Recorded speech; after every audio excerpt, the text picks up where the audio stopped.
PlayStation 1 was an amazing games console, and it was the third console I owned after the NES and Mega Drive, and what a step up it was from those consoles. The 3D graphics of the PlayStation were amazing for the time, and there were some truly awesome games on it. In today's video, I'm going to list my own personal top 10 PS1 games of all time. Now, this list is made up of games that I owned or played, and as a result, there may be a few titles, such as Gran Turismo, that don't make this list, purely because I never played it. So, if I haven't played it on the console, I don't really feel like I can rank it anywhere. So, let's go. Here is my top 10 PS1 games of all time.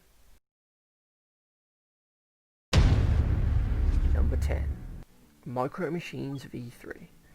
My number 10 choice may seem like an odd one for most people, as I am not sure this game is that huge globally, but for me, Micro Machines V3 is the best game in the series and one of the finest multiplayer experiences you can have on the console.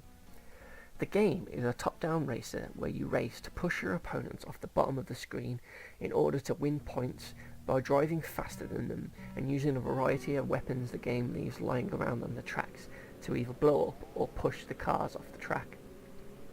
The game features a campaign mode for a single player, but the meat of the game lies within its multiplayer. If you connect two multi-taps to the console, you can race with a total of 8 players at once, and I will tell you that experience is chaotic but an absolute blast. Rivalries will be made and friendships broken with this game, and you will all have a laugh along the way. One of the unique things about the game is that you are racing as toy micro machines, and as a result you are tiny, so the tracks are all based around real world locations, from a snooker table to a lab to the garden of the house, over the breakfast table or in the kids' room. The game oozes character and it has a really fun feeling to it. Micro Machines is easy to pick up and play, so anyone can play it, though it also rewards people who have skill and put the time into it to learn each track and where best to use the weapons.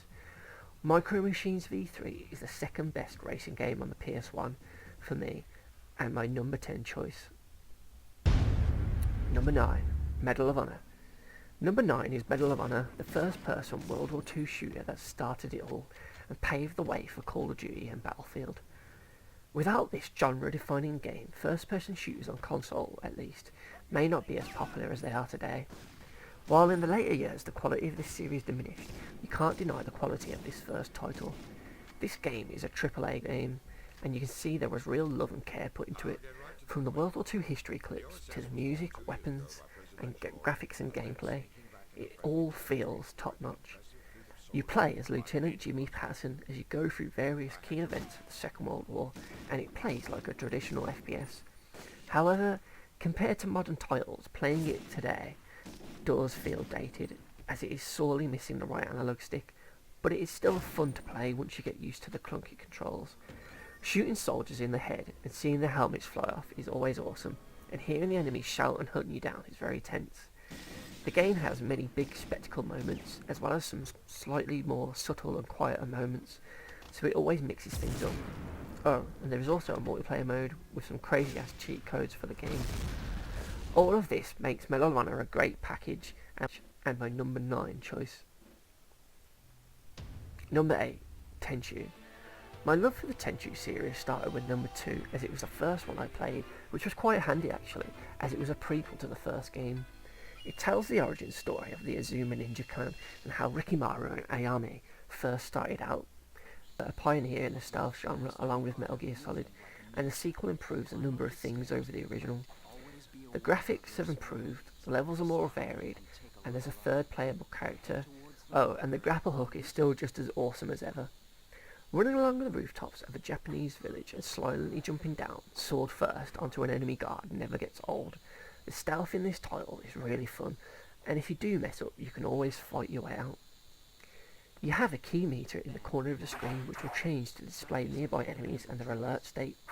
It's kind of like the radar on MGS, but in some ways better, as it doesn't show you their exact location, leaving it up to you to judge where they are within the environment and use your surroundings to help you. My only complaint really is the draw distance, which is improved over the first game, as in that one, your ninja could only see about 3 steps in front of him before everything went black, but it still isn't great in this. The game is huge though, and you have 3 characters to play through, as in order to see the full story, you'll have to see each stories from each character's perspective as they cross throughout the game. There is also a mission editor, and well, if you see my videos on that, you'll know how much I enjoyed it, which is why this makes my number 8 spot. Number 7, Crash Team Racing. This is hands down the best kart racing game ever made. I'm sorry Mario, but Crash did it better on his first attempt, and for my money, this game still hasn't been topped. The first spin-off game for Crash Bandicoot saw Crash and his friends, as well as his enemies, jump into karts to stop the evil nitrous oxide. The game has a large story mode where you can do races, time trials and other challenges, and it's really fun to play through, even if the boss races are a bit lackluster. The game really shines though in its multiplayer modes. Each character has different abilities, such as turning at max speed, and like Mario Kart there are weapons and power-ups, such as missiles, TNT crates and bombs, all of which are based on items traditionally found in the original trilogy. In this game the weapon power-ups can be changed into a more stronger version by collecting Wumpa fruit found on the tracks. This would, for example, turn a TNT crate into a nitrous oxide crate for a more devastating explosion. The game is gorgeous to look at and the tracks are really well designed with some tricky shortcuts to master, with each track again being themed on a level or world from a previous Crash game. The game is a real nice celebration of Crash's history, and it was a great farewell for Naughty Dog. Number 6, Spider-Man. Spidey's first 3D adventure is my number 6 choice, and I think it is still one of the best superhero games out there. Built on the Tony Hawk's engine, the game allows the player to become Spider-Man and take advantage of his range of powers. You can wall crawl, web sling, jump, punch, kick, use the spider sense to avoid danger, and pretty much do everything a spider can. Every Spider-Man game since this one has borrowed elements and parts of its design from this PlayStation classic. You can even see it in the latest PS4 Spider-Man, which shows you just how great and influential this game was. Spider-Man is a joy to play, and it does a great job of mixing things up, as each level is different. You'll be saving hostages in a bank in one level, then crawling through the sewers in the next, then being chased by a police helicopter or fighting a bunch of the characters' rogue galleries. The game's story is another of its strong points, as it features the vocal talents of some of the voice actors from the 90s show, as well as Rhino Romano, who voiced Peter Parker in the Spider-Man Unlimited series. My only complaint would be that there was no Green Goblin in this or its sequel Enter Electron, and I really wish we had gotten to see him in a third game. There's action, comedy, thrills and chills, and even Stan the Man Lee in this game, making it my number 6 choice. Number 5, Resident Evil 2. For me, this is the best Resi game in the series, and I still think the original is better than the 2019 remaster. Resi 2 improved so many things over the original. The acting was better, the story was bigger, the puzzles were more varied, and the graphics were improved, and so on. The game was huge, coming on 2 discs, one for Leon and another for Claire, the game's 2 main playable characters. Like in Tenchu 2, their paths would cross throughout the story, and you got to play 4 scenarios, which would mix things up. Plus, there was also other modes like the Fourth Survivor and the Tofu mode, making this a really content-heavy package with a lot of replayability. The game's scope was much bigger than the first, and you were no longer confined to a mansion or lab. This one let you explore Raccoon City, seeing the devastation of the zombie outbreak. The game's intro was so cool. Running through the destroyed city, desperately trying to make your way to the police station was such a great moment, and I think the remake ruined it by cutting that out. Resi 2 is pure survival horror at its best, and I don't think this game will ever be beaten, which is why it's my number 5 choice. Number 4, Crash Bandicoot 2. Cortex Strikes Back was my first PS1 game, and I really think it's the best Crash game ever made. It was much improved over the original, and I feel the more tighter and focused design in 2, which kept it to mostly platforming, was more enjoyable than that of its sequel Warped, which tried to do too many things with its mixture of vehicle levels. Crash 2 is the purest form of Crash Bandicoot, and I think as a result it's just so much fun to play. The story follows directly on from the first game, with Dr. Cortex using the crystals to power his Cortex Vortex this time around. He also pretends to be good now and tricks Crash into helping him gather the crystals. This leads to some great cutscenes with Cortex talking to Crash in the hub world area every time you gather a crystal. The platforming itself is improved, and it's not as crushingly hard as the original, while Crash also feels less floaty and much easier to control this time around. From the music, graphics, level design and bosses, everything is improved in this game, making it one of the finest games on the console, and for me, the best platformer on PS1. Sorry Spyro, but it's Crash all the way, baby. Number 3. Tekken 3. The King of Iron Fist tournament returns for its third game on the PlayStation, and this may well be one of the greatest fighting games ever made. The game was a huge leap over the last two titles, and the fighting was much tighter and impactful than ever before. You really feel when you make an impact on a character, and the roster has some great new additions such as Harang, Jin, and even Eddie Gordo, while the CGI cutscenes for each character's ending were also top notch. The game also had some extra modes such as Tekken Force, which was a Street to Rage style side scroller, and while it controlled like utter ass, it was a nice addition and still fun to play through. Then there was Tekken Ball, which was like a volleyball style fight mode in which you could punch or kick a ball into your opponent's face to cause more damage, and it was also a fun game to play. Tekken 3 is the PS1's best fighting game by a mile. It's visually impressive with detailed character models, and the fighting systems in place reward skilled players. It's very combo heavy with a lot of button commands to remember, but it does reward those with the patience to learn them all.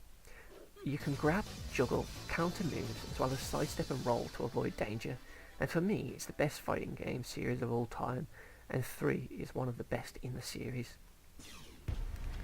Number 2. Tomb Raider 2. Now Tomb Raider 2 was the first one I played, and it was the one that made me instantly fall in love with the game series and the character of Lara Croft. There's something just truly awesome about this game. It doesn't hold your hand, and it just leaves you in this big open area to just explore and find your way through. The puzzles in the game are really well done, and some of them are some great head scratchers, but you never feel like you're being unfairly punished by the game. In this game, it improved many things over the original. Of course, the visuals and sound were improved, but Lara controlled much more tightly, and while the gameplay was pretty much the same, the locations and how much they were varied really helped make this game stand out from the original. It was also slightly easier than the first one, as you could save anywhere in the game, which helped me enjoy this one much more than the original one. Tomb Raider 2 is an awesome game. From the caves of China and the Great Wall, to the city of Venice riding around in a boat, to then going up to the mountains of Tibet in the snow. It was just awesome.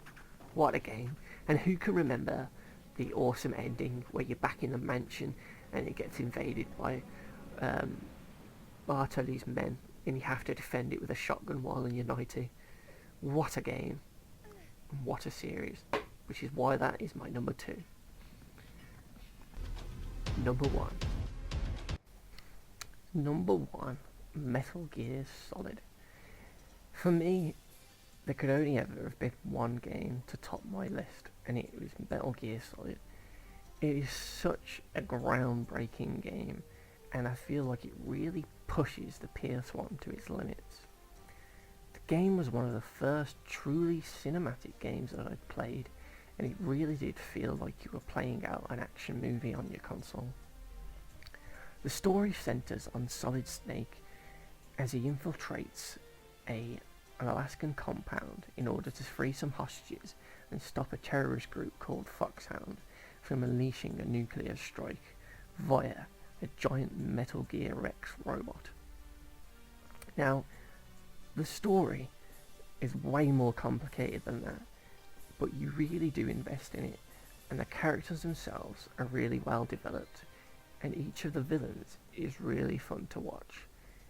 There's a sense here that it's on a much bigger scale to other games, and characters have personalities, motivations, and a real sense of being human, more so than in any other video game that I saw at the time. They have flaws, they have personality traits. It's just so great to watch. But it's also fun to play as well. So the game itself plays out as a top-down stealth action adventure where you can sneak, you can crawl, you can lean at walls, and try and hide and get past enemies without shooting them. And this in itself was quite unique for the time. I loved how there was multiple ways to approach each sort of situation. You could play through it without killing anyone really, other than the bosses. So you could just avoid guards, you could hide in boxes, or you could just run in and gun everything down. The game was just a technical masterpiece, and it had a great use of the environment. Enemies would notice your footprints that you left behind, and then they would actually follow them.